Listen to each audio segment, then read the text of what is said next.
I'm Autumn Lockett. And this is Mitch Randall. And you're listening to Good Faith Weekly. Welcome to Good Faith Weekly. On this episode, Autumn and I are going to catch up. We're going to celebrate Good Faith Media's one-year anniversary, talk about the spread of the Delta variant in COVID-19. And then later on the pod, Autumn and I sat down with two really cool people, the Reverends Ashley Robinson and Jenna Sullivan. They've got a new podcast, Revs on the Road. So stay tuned.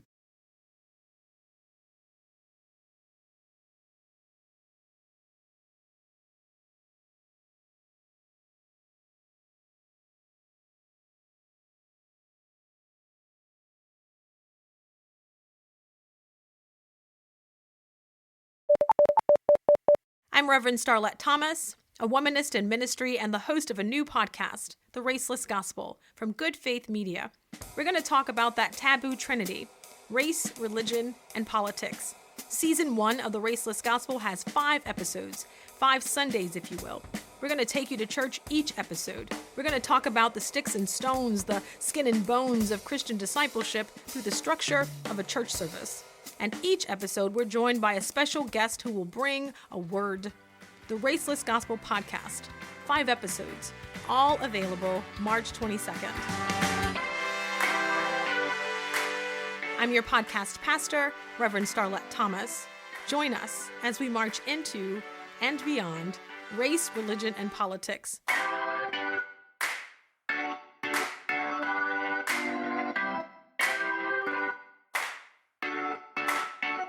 Learn more at goodfaithmedia.org. Happy anniversary, Autumn. Woohoo, Good Faith Media. We are 1 year old and we are 15 years wiser. Am I right? That's exactly right. Oh, they said start a new organization. They said it'd be great. They said it was, it would be a life-changing event. They didn't mention that there was going to be a global pandemic taking place. A global pandemic that drastically impacts the folks that are right at the epicenter of your main audience, which is church folk. That's right. That's exactly. Yeah. I mean, it's been a great year, but boy, those first couple of months were tough. I mean, we were excited. I mean, the staff pulled together, did some amazing work, pivoting from some of our traditional offerings, and it was tough. But man, we've got through it. We're celebrating 1 year, and oh, what a year it has been! Mm-hmm. What are some of your highlights over the last year? I think some of my favorite things that we've done were the forums, the Good Faith forums. Mm-hmm. I think in normal life, we probably would have done those in person in places where we had, a good amount of our readers and listeners and folks who contribute. And so, but by making them online, we were able to reach a really diverse amount of people. So that was really rewarding. Yeah. I mean, the 3 series of forums we did, the one on racial justice, just a couple of months after the death of George Floyd, I thought was very, very well done. Our MCs, our panelists were great. I mean, just really, really superb. And I learned so much listening to them in those conversations. And then the one on public education. I know, parents were struggling back in those days of were they going to send their kids back to school, how they were going to do it. All that was an entire year ago when we were talking about that, and we were going into the fall. Everybody was expecting COVID to explode during the fall months, in which it did. And so we were having those conversations and brought experts in the field to talk about that. And it was just a great moment of community talking about honestly and authentically about what was going on, expressing our concerns, but also a hope for trying to do what we can to make certain that our kids are taken care of during this time period. And then the forum on the election. Oh my goodness. I mean, one of the most... we forgot to include that element of life in our first year, that we survived an election and an insurrection. We did. So the country politically was in complete upheaval as well. That's exactly right. Yeah, the forum about faith and politics and the election of 2020 was really well done, and some great participants in that. Again, learned so much when it came to that. I think one of the highlights for me in the last year is when you and I went to the Black Lives Matter rally here in Norman. Cliff Vaughn went over to Little Rock and covered their Black Lives rally there. It was just a really moving experience to be part of a crowd who was so passionate about what they were marching for. And it wasn't out of animosity, it was certainly out of frustration, anger in a system that has been oppressive for so long, and really calls for change. And the but the real thing came out of is calling the names of the deceased. Hmm. And I still am taking that with me everywhere I go, because so often when we hear about victims of violence, whether it's police violence or whether it's violence in the streets or whether it's racial violence, a lot of times we forget that the victims of that violence, they they were babies once. They're Hmm. children. They have parents. They grew up as a child. They had an adolescence. They are flesh and blood people, and a lot of times we just think that they're- we just lump them in as a statistic. Yeah, they're not just a number. They're not just You a might number. even say they matter. That's right. And to call out their names Hmm. not only humanizes them, but it makes us remember that these are God's children, each Hmm. and every one of them. And I think about that as the news began to break out of Canada over the last month or so with the Indigenous children graves in British Columbia and now in Saskatchewan. The thousands of children who died. It would be easy just to be appalled by that number. But let's never forget that each one of those numbers were children, little brown eyed, brown headed children. They look like my boys. They look Hmm. like me when I was a kid, and their lives were cut down short. And so And they were forcibly taken from their parents. yeah, of Like course. as a mom, like I cannot fathom that. They were forcibly taken. Their parents were lied to and convinced that by giving their children up, that they would somehow have a better life, which was not the case. And Mm-mm. so yeah, that was just a real poignant moment for me, is the naming of victims, because it was a reminder that these are not just victims; these are flesh and blood people. So. Hmm. But I mean, just can't imagine. I mean, all the things that we've done this year, it's just been really remarkable, from all of the great columnists we have over a plethora of topics to, oh my gosh, podcast. This Yeah, podcast. podcast has been I think it was the sleeper. You and I think we're on a plane going to San Antonio to talk about this merger, Hmm. and we started talking about podcast and dreaming about what a good faith media podcast singular would look like. And Right. then we looked up, and all of a sudden I can't even count how many podcasts we have going right now. Yeah, it's been really remarkable.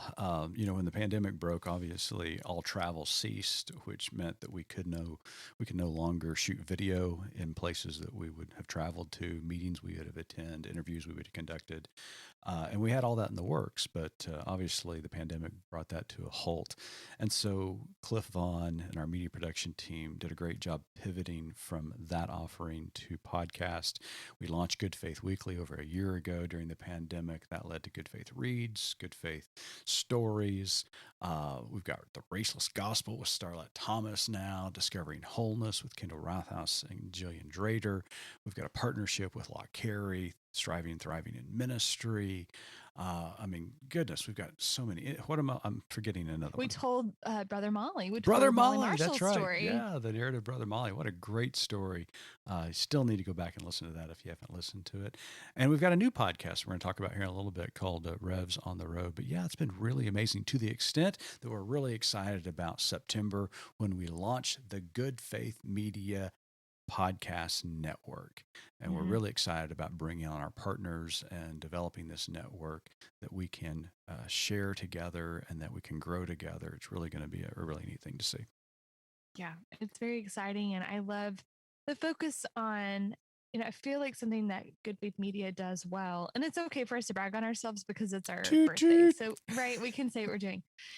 Is that we're just meeting such a wide spectrum of people. Our Nurturing Faith Journal and Bible study meets a lot of different ages and stages. Our podcast, our voices from, veteran pastors to like brand new baby pastors, to therapists, to people like me who have no skins on the wall at all, but just like to talk about churchy stuff sometimes. and I just think it's so interesting that we're able to bridge that. And sometimes it feels strained, but it's with hard work and with careful attention and listening to the voices that are around us. I think we're meeting a lot of needs. Absolutely. I recently started teaching a Sunday school class at our church at North Haven here in Norman, Oklahoma. And I used Tony Cartledge's Bible curriculum, and it is outstanding. I mean, I knew it was good, but and Missy and I hear that a lot when people call to like read their journal, like, I need Tony's journal. We're like, well, it's not called Tony's journal. Oh yeah, but I'm quite certain there's a Facebook fan page of Tony Cartledge. But no, it is really outstanding. And of course, our offering that got affected the most was our experiences. We haven't had an experience in over a year and a half now due to the pandemic, but we're booking trips. Bags. Yeah, we're really excited. People are going to be able to go up to Montana and Yellowstone and Glacier National here soon with Bruce Gorley, who is an expert on all things national park. It's going to be so cool. Yeah, I'm excited. I'm excited about our first year being under our belt. I was a teacher in my past life, and I remember just getting through my first year of teaching and then going back the second year in early August and being like, I have notes about all of this. Like, I know how this goes. Now, there's going to be a lot of, variables and things are going to change, but at least we've done it for a year. That's right. Yeah, exactly. Well, speaking of variables, Autumn, they're not all good. There's a variable afoot. We've made so many positive strides in combating COVID, but now there's this variant that is the main variant here in the United States called the Delta variant when it comes to COVID-19. And just earlier today on CNN, they reported that there are 5 clusters in the United States that are really putting all unvaccinated people at risk. And that begins in West Georgia, moving through Mississippi and Alabama, and then Missouri, Arkansas, Louisiana, parts of the Texas and Oklahoma panhandle. These 5 clusters are putting so many other people at risk. And then you just heard a report from the New York Times. Yeah, the New York Times just broke right before we started recording that the Delta variant is especially effective against like human immune systems. So if you've had COVID before and your body, produces some immunity to it, the Delta variant seems to be able to overpower that, but it is not able to overpower folks who've been vaccinated. So yet again, science, folks. Exactly. And, as you and I were talking off the recording a moment ago, looking at these clusters, it's not a coincidence where these clusters are emerging. No, leadership politicized a virus, and we are still all suffering the results of that. We just moved my son out to Los Angeles, and Los Angeles County, suffered for so long under COVID restrictions, and so many people were getting sick and dying. Well, because of Delta now, they are requesting that all vaccinated people wear a mask indoors.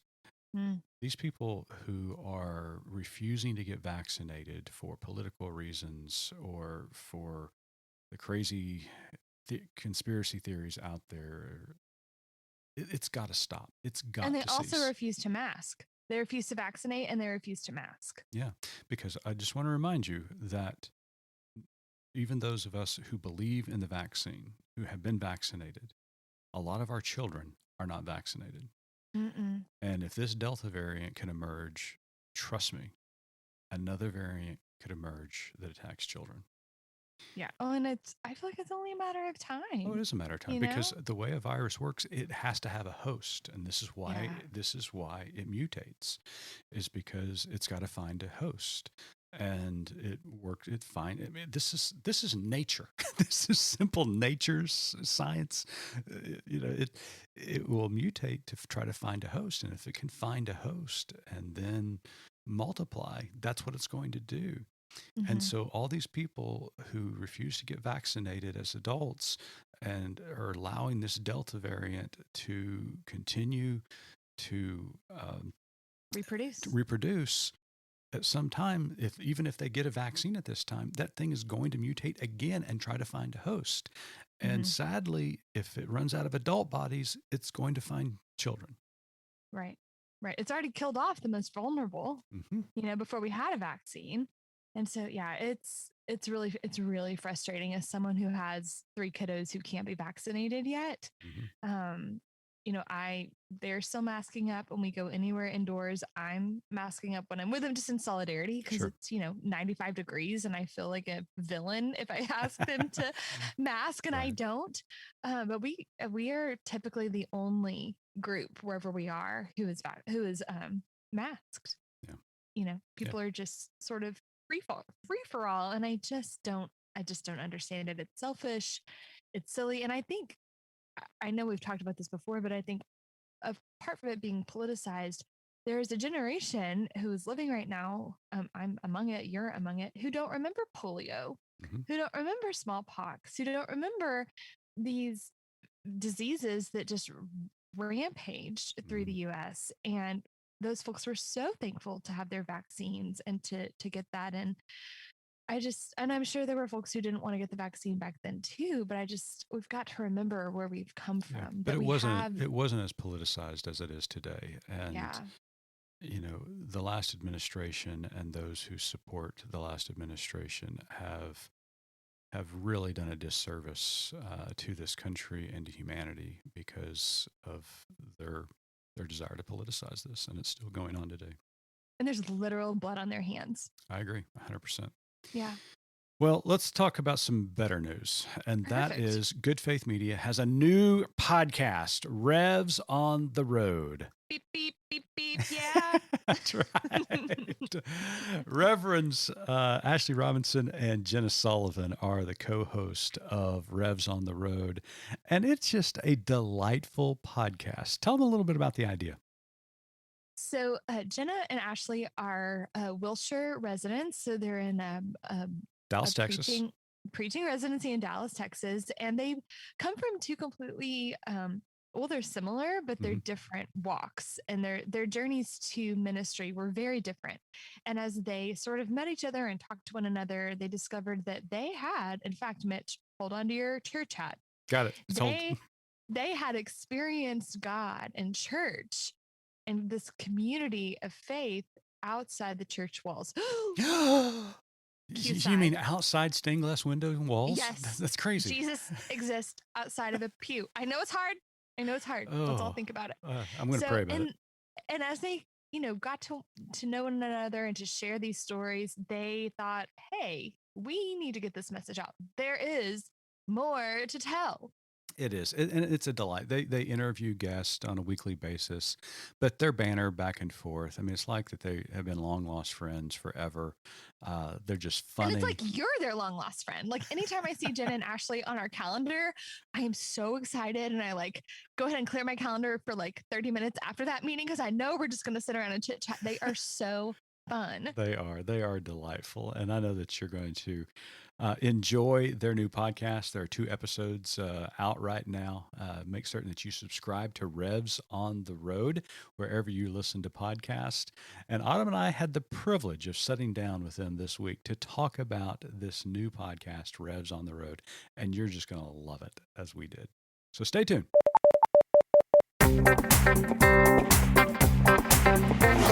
I'm Jenna. I'm Ashley, and we're Reverends. Revs on the Road. Hop in the car with us and come along for the ride. As we step out of the pulpit and see what God is up to in the world. We're not leaving the church. We're just finding it in all kinds of beautiful places. Revs on the Road, a podcast from Good Faith Media. We travel the country. From the comfort of our place in Dallas for now. And catch up with beautiful people doing God's work. advocating for disability rights, healing from church hurt and spiritual abuse, promoting mental health and the power of community, integrating spirituality and art, working for racial justice, and so much more. We've got red light rants, pit stops, and detours. Faith is a journey, and we're on it. So ride along with us. The Revs. On Facebook, Twitter, and Instagram at Revs on the Road. I'm Jenna. And I'm Ashley. We're Revs on the Road, a podcast from Good Faith Media. Learn more at goodfaithmedia.org.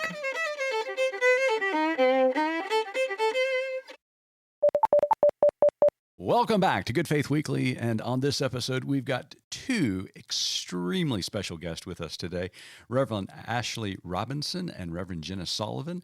Reverend Robinson is a pastoral resident at Wilshire Baptist Church in Dallas, Texas. She came to the program after completing her Master's of Divinity degree from Central Baptist Theological Seminary. She was previously volunteer and development director for Lost and Found Youth, an Atlanta nonprofit that serves homeless LGBTQ youth.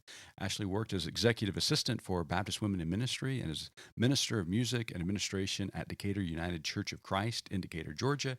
She earned her bachelor's of music degree in 2004 and a master's of music degree in 2009 from the University of Alabama. Reverend Sullivan is also a resident at Wilshire. She was previously associate pastor at Magnolia Road Church in Jonesboro, Arkansas. She completed her Master's of Divinity degree from Wake Forest University School of Divinity in 2018. She's native of Little Rock, Arkansas, earned her bachelor's degree from Rhodes College in Memphis with a religious study major and Africana study minor in 2015. She served internships at First Baptist Church of Winston-Salem, North Carolina, and Second Baptist of Memphis, Tennessee. And now both of them have started an incredible podcast called Revs on the Road. Ashley, Jenna, welcome to Good Faith Weekly. Woo! Yay. Yeah, you just made me sound really important, Mitch. There was no making about it. I mean, you two are really important. I was like, okay. I mean, it's impressive resumes, both of you. I mean, so you guys are rock stars. I mean, okay, so we've got your bio information, which I just, pulled from the website, and you guys are great, obviously well-educated, lots of experience. But let's find out a little bit more about Ashley and Jenna. So tell us a little bit about what it was like growing up. I think, Ashley, you in Georgia and Jenna in Arkansas. And what was it like when you received this call of ministry in your life? So, Ashley, let's start with you. Tell us more about Ashley. It's funny because I always, growing up, swore that I would never be a minister. You're both preacher kids, yes? Yes. I learned that from the podcast. Yeah. It explained a lot. Bless your hearts. Right. My dad's a pastor. I'm also the typical pastor's kid and a typical middle child. So just combine those two. Poor Jan. I really do fit the bill for both of those. But I didn't feel, I call it a pull instead of a calling. I didn't feel the pull toward ministry until much, much later into adulthood, where I discovered that ministry could look different than what I knew it could be when I was growing up. I grew up in the Southern Baptist Church. I didn't see a woman in the pulpit until I was in my 20s. My sister, however, always felt a call to ministry, and I teased her because she was the perfect one. She was the summer missionary. And she was Marcia. She was a summer missionary. I was making a testimony. Hey, yes, you have to have one of those. I mean, you really do. To get anywhere in this world, you got to have a testimony. Making a testimony. So that's my journey. I weaved in and out of the church. Mm-hmm.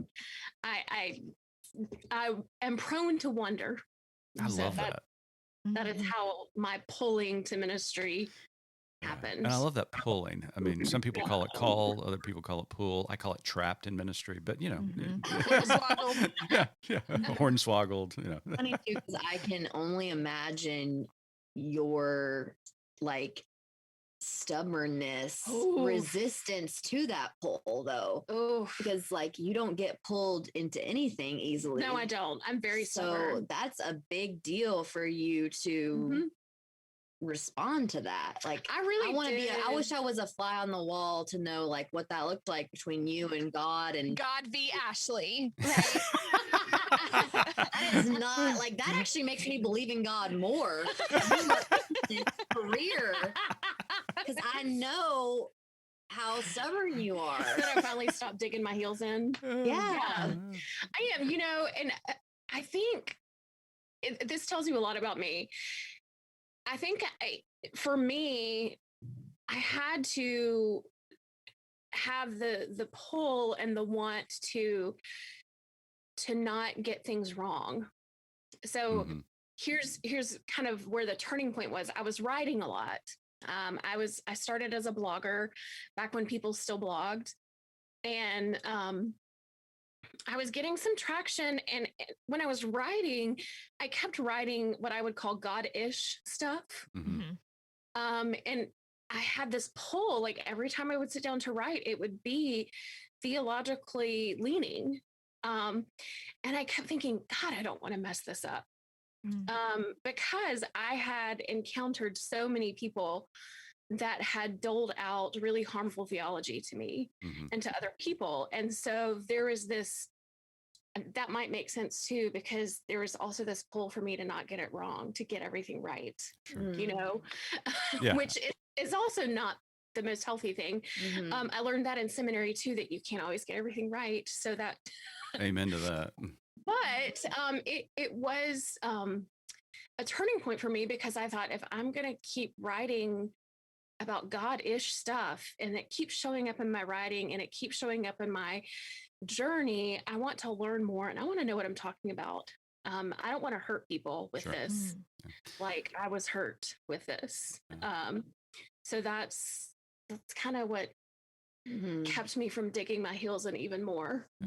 Well, thank you for sharing your story. And Jenna, you grew up amongst a bunch of Arkansans calling the hogs. So how in the world did you hear your call of ministry with all that noise going on in Arkansas? All that whooping, ruckus.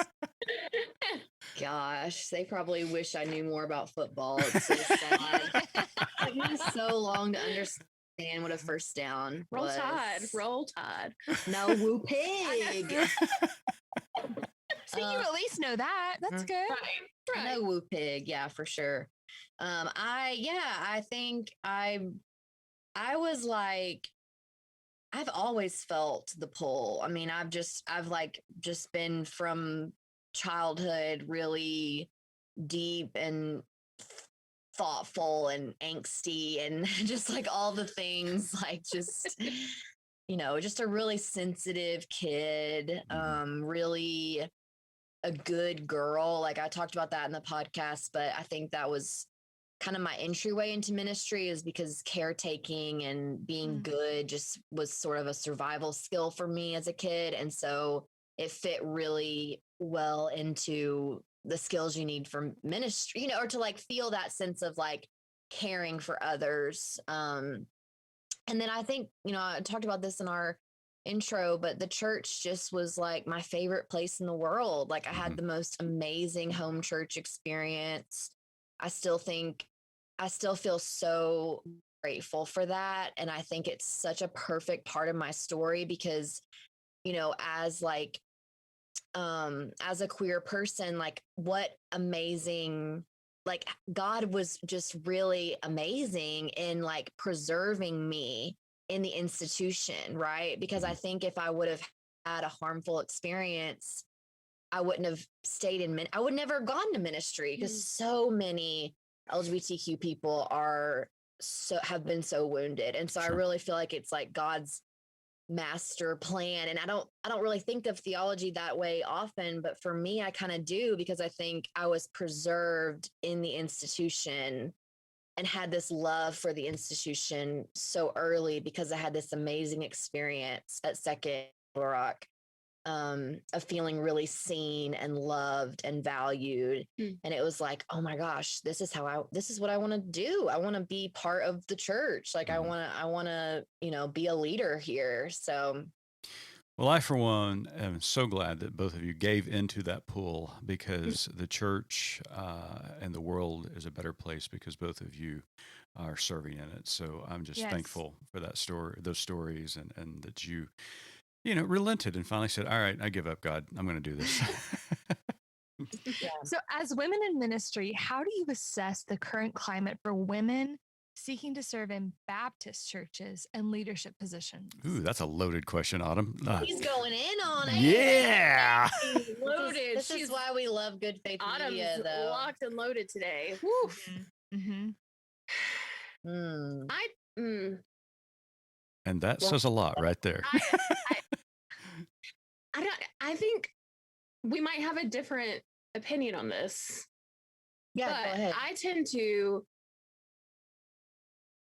I try to come at this from a place of abundance, because I think that Hashtag theology of abundance. she teases me all the time. It's annoying. It is annoying, and I annoy myself with it. But I do. Will you explain that for the person with the least amount of degrees in the room, please? Because I don't know what that means. Well, just like the short version is, there's enough for everyone. There's enough to go around. And I do that on purpose, because in my core, that's not what I go to naturally. I think there's a clawing to Explain though what you mean though. There's enough.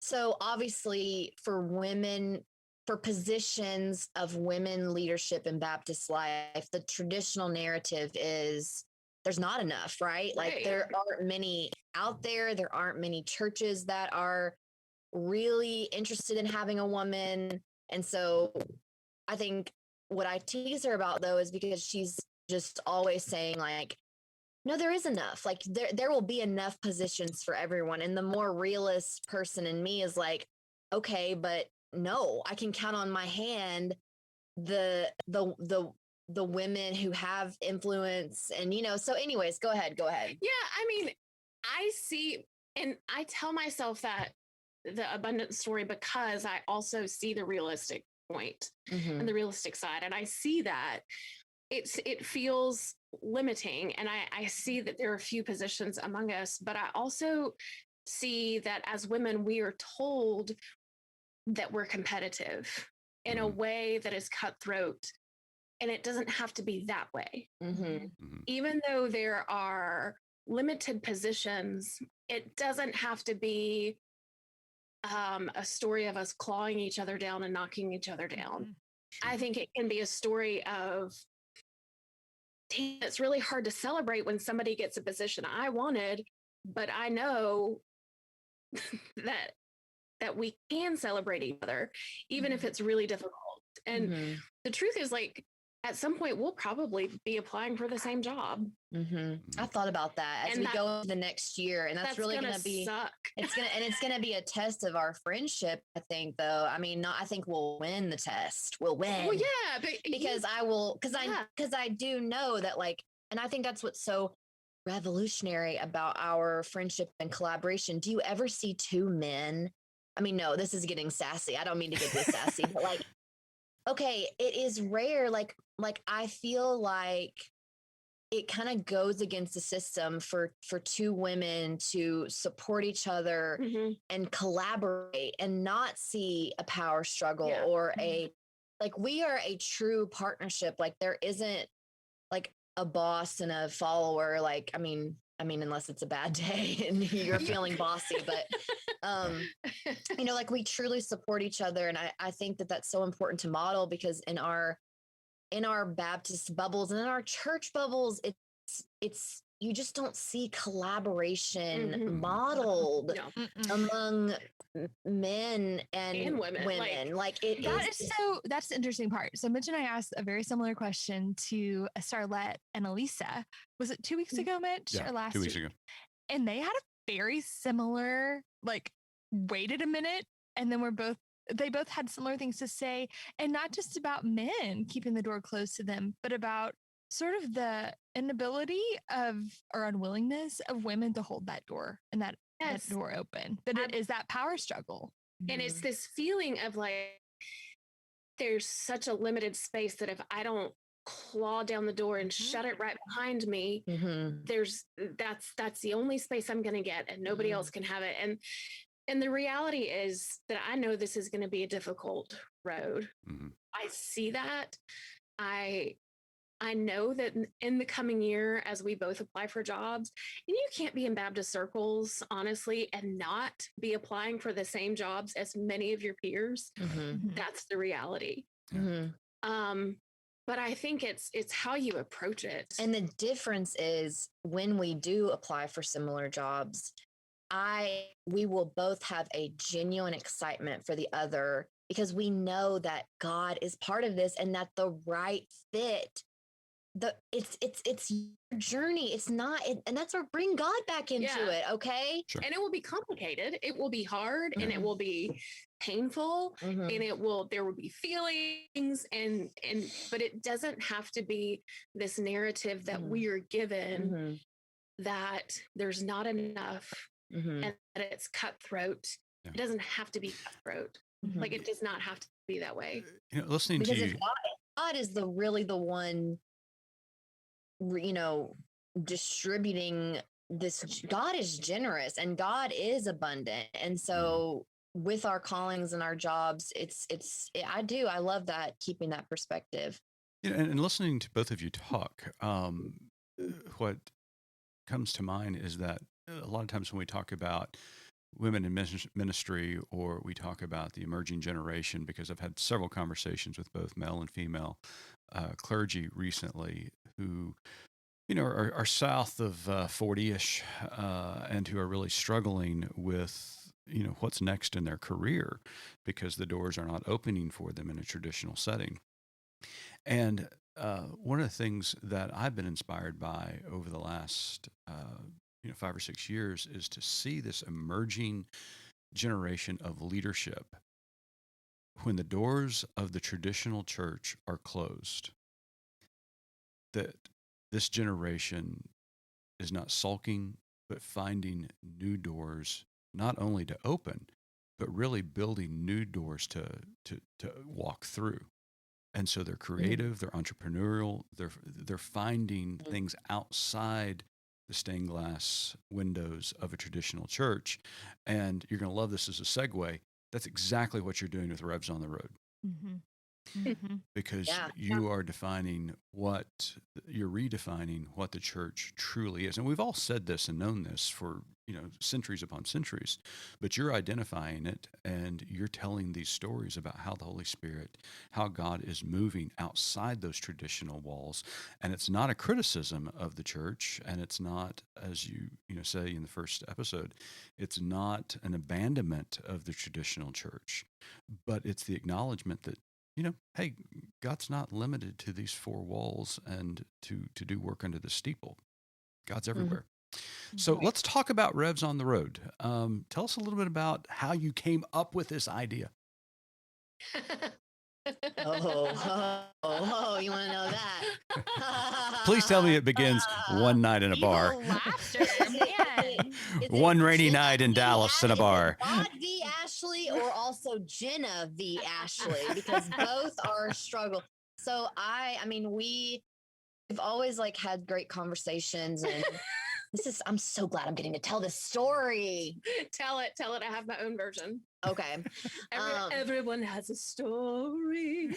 So I was like, we always have these great conversations, and what the podcast is really just a continuation of what's happened since we became friends. Like, we've had the same conversations, and so I think one day I think I had the idea of a podcast, and I said, Ashley, let's do a podcast. No. And she was like, no. I had reasons. Hang on, I'm gonna let you tell your side, but I'm telling my side. I did have reasons. And so she was just like, no. And when she says no, this girl does not do what she doesn't want to do. From her pulling story, we got that. Yeah. Yeah. So if it's a no, it's a no. It's a no. So I knew I had work to do, because I knew that this was a great idea. And I was like, please, I will produce it. I said, because he goes, no, please, Ashley, can we do a podcast? No. And it's not like I'll think about that. It's like when she says no, it's like, no. So you talk about what made you say no. So my no was because I have done a podcast before. It's still up, Lectio Diversa.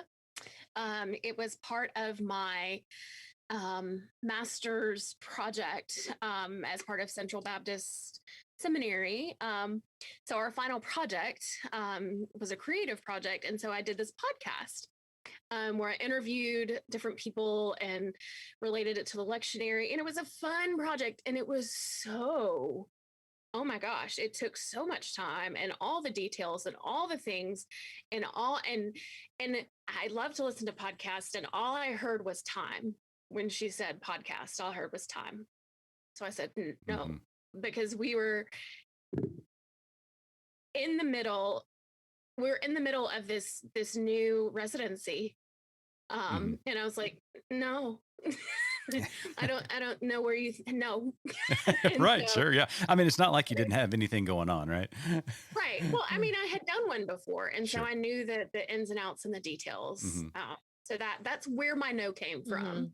That's why I joke that we're the gas and the brakes. And I never mean that in a way, because I genuinely believe that if you put your foot on the gas the whole time, like I would drive us into, I have so much energy and dreams and belief in us that I think it's like the gas. I would just drive us into the ocean, you know. Right, sure. But on the opposite side, she is really brake heavy at times. And if you are always have your foot on the brakes, you will say no to great ideas. Yeah.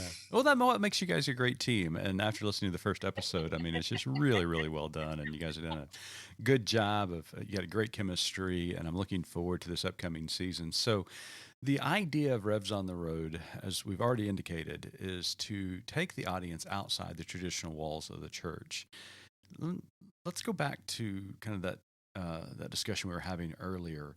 Do you think the definition and application of church is changing, and that we're all acknowledging that? How so? I don't think everyone is acknowledging it. There you go. But yes, it's changing. How so? I think let me rephrase that. I think the definition of church is changing from the American 1960, 1970s church that was developed in that time period. The church on the corner that everyone felt obligated to go to, where the pews were full, and they were there several nights a week. That idea of church that many of us grew up with is changing. The idea of church, capital C, that has been historically changing since it began, I think is something that will continue to change through our lifetimes, because we are going to continue to find ways to be community and to walk in the way of Jesus Christ and find ways to tell the story of Jesus and find God in the world. That's always going to be changing. But the church we know is, I really feel like in a time of change. In the first episode, both of you talk about finding church in gay bars. Yeah. So tell us a little bit about that experience. I mean, what do you mean when you found church in gay bars? You caused some ruckus on our Facebook page, by the way. Yay! Facebook. Yay! What I mean by that is I meet people who are wounded and seeking God. Like that's, and then having those conversations that feel so much holier than like a lot of conversations you have at church, where people have their best face on, they've dressed up. Which bread of Christ do you like the best? Like, let's all have our church conversation. Yeah. Or like, it's not real. Like, right. It's not the social institution, the performative, like we've got to put this mask on, we've got to bring our best selves to church so we can't talk vulnerably.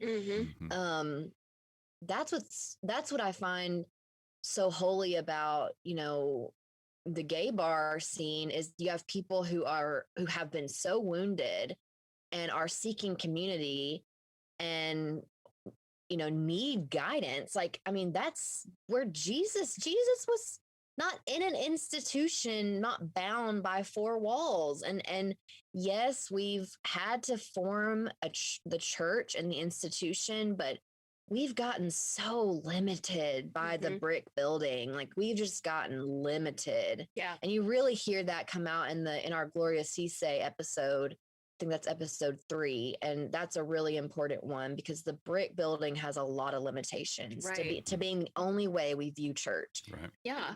And there were moments. So when I lived in Atlanta for 11 years before I moved here. Is that a confession or a brag? Well, right? It's not to be a confession. Okay. Not to be a confession. So in that 11 years, a lot of that was what I would call my wandering years. Oh. Sounds fun. Yeah. I'm sorry I missed those. So much fun. And a lot of those wandering years involved hanging out with my dear friends who happened to be part of the LGBTQ community. And I would go with them to what they would call their bars. They would say, come to our bars. Yeah. Where everyone's welcome. And what I noticed there is that a lot of times we would close down the bars, last call, and we would wait for our ride outside the bar. There was one time where we were all waiting for a ride outside the bar and we started singing hymns. Wow. There was one night I would go to a piano bar on a Tuesday where we would sing Broadway tunes and Magical. But the pianist would also take a break and have a hymn sing in the middle of this. And the way that the people in the bar knew these hymns by heart and would use their wet bar napkin like a hanky. They know these songs. They have been in the church, and a lot of them were pushed out of the church and are now marginalized by the church, but they still have this draw to the songs and the music and the theology. And because God doesn't quit on you when the church does. Thank you. Oh, like, there you go. it is possible for the Spirit of God to move anywhere, even in a gay bar. My God, I've had more spiritual moments in a gay bar than I have had in church, I think. And so, gosh, and the number of times I've sat at a bar as someone poured their soul out to me and then would just say, like, gosh, I need prayer. And didn't even know that I was in seminary. Right. Like, come on. Sure. Exactly what Jenna was saying. Like, there are no pretenses. They take off their masks. It's everybody come as you are, truly, not come like as you are, but in parentheses. Sure. And to me, that's a more authentic church, and your church, that's what we should be about, and that's what the church, the universal church, should be about. Absolutely. So I see exactly what you're saying, and I mean, wow, that was very powerful. Well, season 1 is out right now. Revs on the Road. Listeners can subscribe to wherever they listen to podcasts. Episode 1, and by the time you listen to this edition of Good Faith Weekly, episode 2 will be released. So tell us, what can the audience experience, or what can they expect from season 1, Revs on the Road? Who are you going to be talking to? A lot of great people.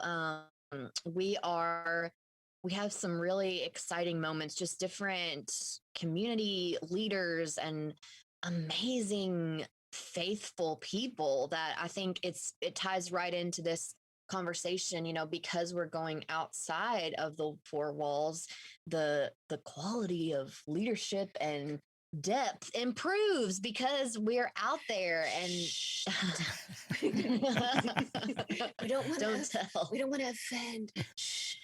Yeah. No, I mean the capital C church, the 4 walls. We're talking to some disability rights. We're talking to a disability rights activist on the first episode, a mental health professional who has done some amazing work with grant writing for her community. We're talking to another activist that's going off script. So That's a fun one.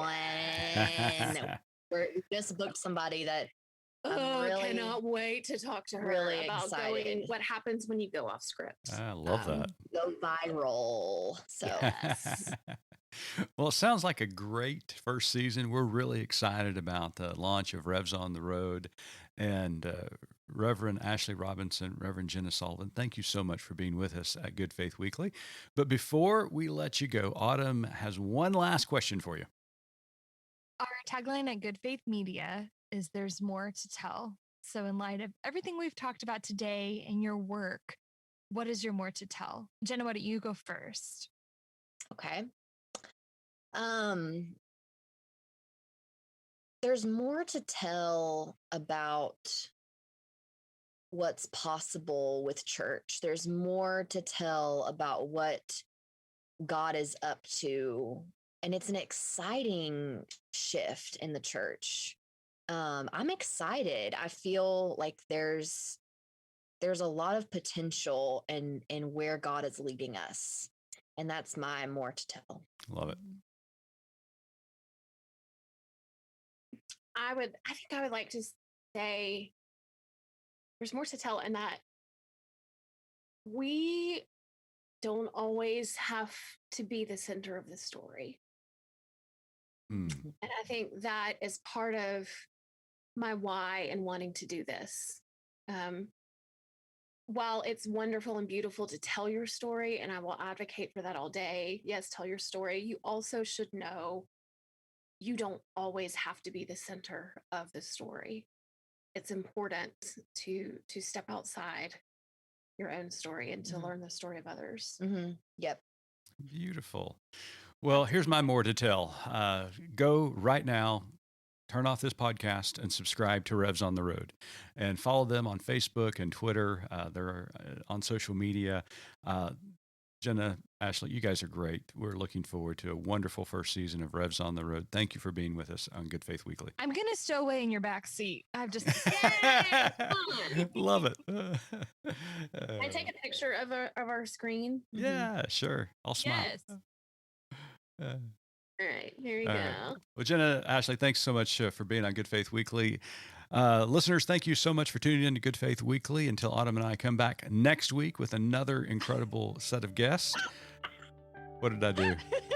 Did I say something wrong? She was trying to get a selfie while you were still trying to wrap up. So let him wrap up. Pull the car over before texting. So until next time, keep living good faith.